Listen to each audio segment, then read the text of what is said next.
এই জন্যই কষ্ট পাচ্ছি আমার আসামির সাজা হচ্ছে সর্বোচ্চ সাজা। এদিকে তাকান, সুদা তাকান, সুদা। মাননীয় ট্রাইব্যুনাল যে রায় দিয়েছে সে রায়টাকে মেনে নিয়ে আমার বক্তব্য হলো এই যে এই রায়টা ভিন্নভাবে হইলেও হইতে পারত, হয়নি, যা আমার বিপক্ষে গিয়েছে। সেজন্য আমি ক্ষুব্ধ, আমি আমার ভিতরে কষ্ট লালন করতেছি, এর বাইরে আমার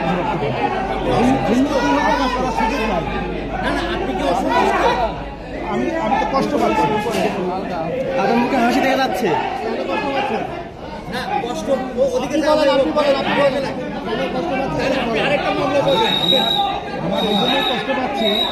এই জন্যই কষ্ট পাচ্ছি আমার আসামির সাজা হচ্ছে সর্বোচ্চ সাজা। এদিকে তাকান, সুদা তাকান, সুদা। আরে সামনে তাকান না। আমার পক্ষে এই মামলায় কোনো এপিল করার সুযোগ নাই যতক্ষণ পর্যন্ত না আমার ক্লায়েন্টরা এসে মাননীয় ট্রাইব্যুনালে সারেন্ডার করবেন অথবা তারা কোনোভাবে গ্রেপ্তার হবেন। এর আগ পর্যন্ত কোনো এপিলেট ডিভিশনে যাওয়ার আর কোনো সুযোগ নেই। আপনারা তো দেখেছেন যে আমাকে রায়ের কপিও মাননীয় ট্রাইব্যুনাল দিবে না বলেছেন, অতএব এই যে দিবে না সেটা আইন আমি। আচ্ছা, আমি এটা অনেকে বলছে যে তারা এই রায় সন্তুষ্ট নয়, তারা আপিল হয়ে একজন আইনজীবী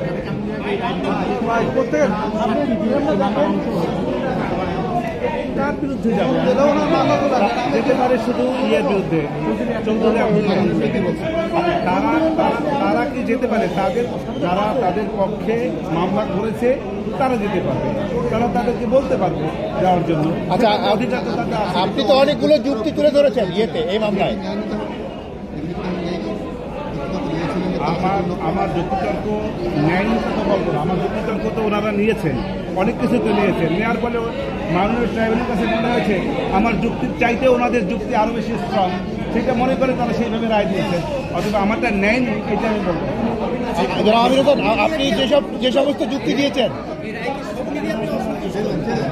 আমি তো বলেছি এই রায়ে আমি কষ্ট পাচ্ছি। ধন্যবাদ।